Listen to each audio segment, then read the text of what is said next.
Les Français retrouvent le chemin du Maroc. Ils avaient un peu délaissé cette destination au cours des dernières années, redoutant la montée du péril djihadiste.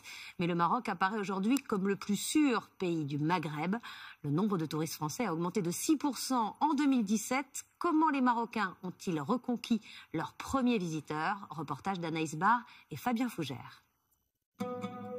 Aux portes du désert, dans les anciennes cités berbères, mélange d'oasis et de poussière, les touristes français sont de retour. Allez, cheese! Ces Français ont fait le déplacement depuis Biarritz pour admirer l'arrière-pays marocain. Ils se sont offerts une semaine de voyage avec chauffeur privé. Il fait sécher les dates sur le toit, là. Ils ont choisi le Maroc à la recherche d'exotisme. Ils ne sont pas déçus, le dépaysement est total. 2 heures d'avion, on est ailleurs, on est au bout du monde. C'est vrai, hein, mais c'est, oui, hein, oui. On est complètement au bout du monde, là. C'est complètement différent. Les gens sont pas pareils, les traditions, les cultures, la nourriture, l'habitat, l'artisanat, enfin tout, quoi. C'est autre chose.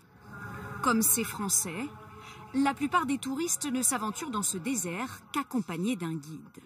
Un voyage plutôt haut de gamme, 1 100 € par personne, tout compris. Plus cher que dans d'autres pays du Maghreb, mais plus sûr selon eux. Vous auriez fait le même voyage comme ça, près du désert, en Tunisie, Égypte, etc. Non.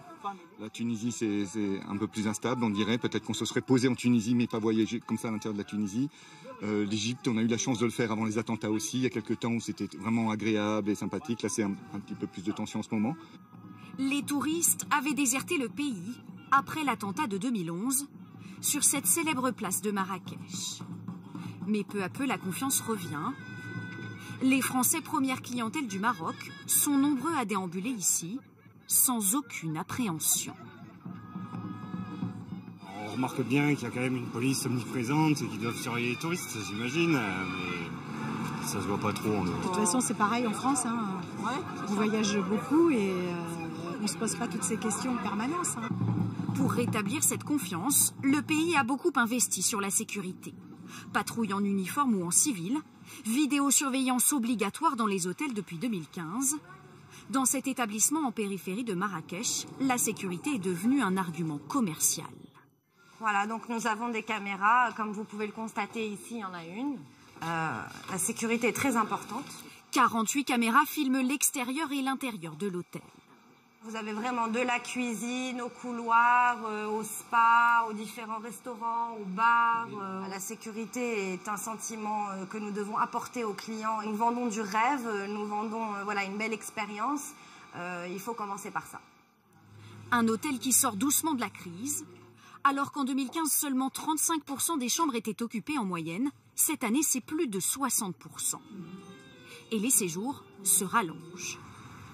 Des touristes de retour, et c'est toute une économie qui redémarre. Fermé pendant 5 ans, cet hôtel à Ouarzazate vient tout juste de rouvrir, après un petit rafraîchissement. Le carrelage, il était bousillé. Même l'entourage de la piscine, il était tout cassé. Quand personne ne prend soin de ce bijou-là, mais c'est normal, il n'y avait plus de verdure, il n'y avait rien, donc on a tout refait. Cette réouverture, c'est aussi 30 nouveaux emplois. Samia Haddad a envoyé un CV sans trop y croire. Elle est aujourd'hui femme de chambre. Il m'a téléphoné, il m'a dit « Soyez les bienvenus chez nous si tu veux travailler ». Et je lui ai dit merci beaucoup, beaucoup, beaucoup. Maintenant, j'ai un salaire très bon. Mais alhamdoulilah, très bien. Depuis le début de l'année, 6,5 millions de touristes ont visité le pays. Pour ne pas être trop dépendant des touristes français et européens, le Maroc mise aujourd'hui sur une autre clientèle telle que les Russes et les Chinois. Cette année au Maroc, le nombre de touristes chinois a été multiplié par 7.